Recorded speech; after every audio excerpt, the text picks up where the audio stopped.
Hi, True Crew. How you doing? Welcome back to another episode. I want to thank you for tuning in. If you're new, welcome. Hopefully you find some valuable information. Don't forget to also check out some other videos. This is Mind, Body, Spirit, Fitness. A lot of fitness and other motivational videos out there that are hopefully going to push you to be better. If it's something you like, please subscribe. Don't forget to follow on social media, Facebook, Twitter, Google+. The podcast is out there as well. Check out the website. Get your free download, Setting Goals, Fitness, and Nutrition.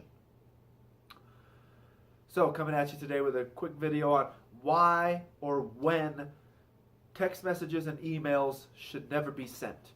And I think we struggle with this a lot. I know I deal with it a lot. People with, I personally consciously never return a text message right away, right? Because in my opinion, if it was that important, you will text me back. Or you would have called me. Sorry, you would have called me. That's how I see it, and sometimes I don't even answer the phone. I could really care less.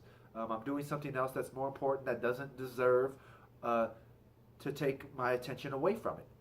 So, that's me. Now I've even got my watch linked to it. I've been trying to figure out how to get this watch. I bought this for my half Ironman to be able to, track my workouts. And unfortunately, when it syncs up my phone too. So my watch will be vibrating with a text message, and it's ticking me off, and I can't figure out how to do it without taking my Bluetooth off, which is fine.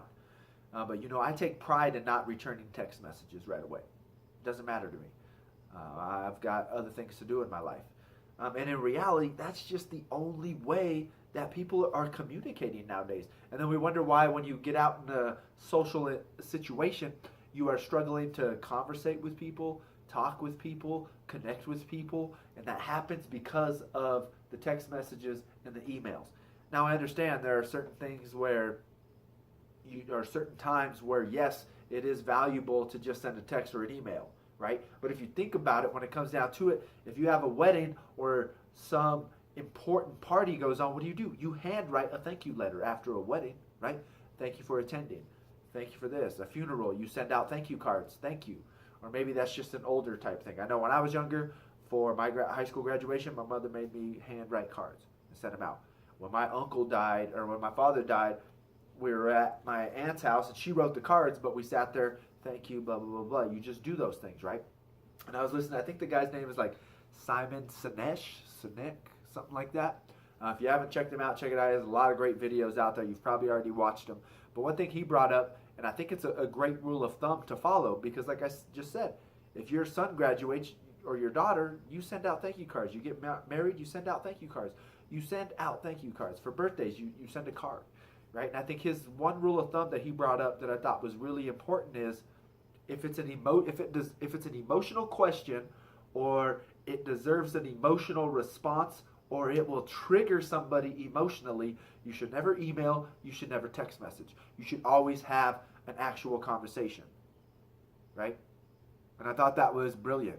It's that same thing. If someone messages you, you send out a report, and someone messages you, you send them a report, and in the report it says, will you please critique this? This was his example. Okay, look it over, and instead of sending it back to where they can never, you know how text messages are. You're reading too much into it. You don't know the tone of voice. You'll are you angry? You'll ask somebody, and they're like, what? No, it was a text message, right? What do you mean, am I angry, right? That's because it was an emotional question, and it was, and the response you got back you thought was a negative emotion, right? So no matter what, you should never respond to an emotional, even if they send you an emotional question, you should never respond back to it without actually calling or sitting down and having a one-on-one conversation. Hands down. And I think if we did this, the world and our relationships with others would be great. And I struggle with it. I'm not going to lie. I just did it the other week. I don't see my friends as much now that I don't play hockey. They don't take time to call. We're guys. We don't call, whatever the case may be. And the other week I asked my buddy Skeeter, because I went over to his house, and I was like, how's Donahue doing? How's his relationship going? He's like, oh, I think they broke up because she got a new job and he didn't want to leave the state. And I just sent him a text message, hey man, heard you might have broken up with your lady, sorry to hear that, blah, blah, blah, blah, right? No, that's an emotional thing. I should have made the phone call. And maybe I will here shortly, but I should have made the phone call. But those guys, they all see each other. For him, same thing. I posted on Facebook that I got engaged. He's not on Facebook, and I just got a, hey, heard you got engaged, congratulations. Like 2.5 weeks later, right? But that's what it is. I've got things that I think are more important. I'd rather work out and do whatever.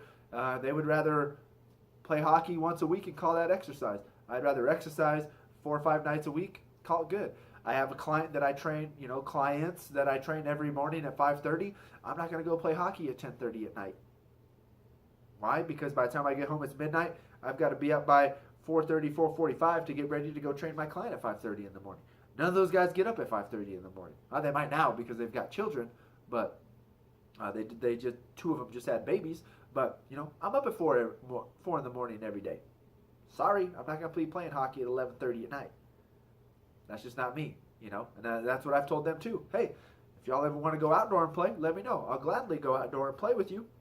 Do I ever get a call? No. So, it is what it is. We're growing apart. Things happen, right? So there you go. The one thing to remember when communicating with someone, if it's emotional or it deserves an emotional response in some way, shape, or form, phone calls only, or actually set up a one-on-one meeting. And all your relationships will thrive. It's going to show that you care more than 99% of the people, most likely. So once again, I hope this helps. Don't forget to follow me on social media, Facebook, Twitter, Google+. Podcast is out there.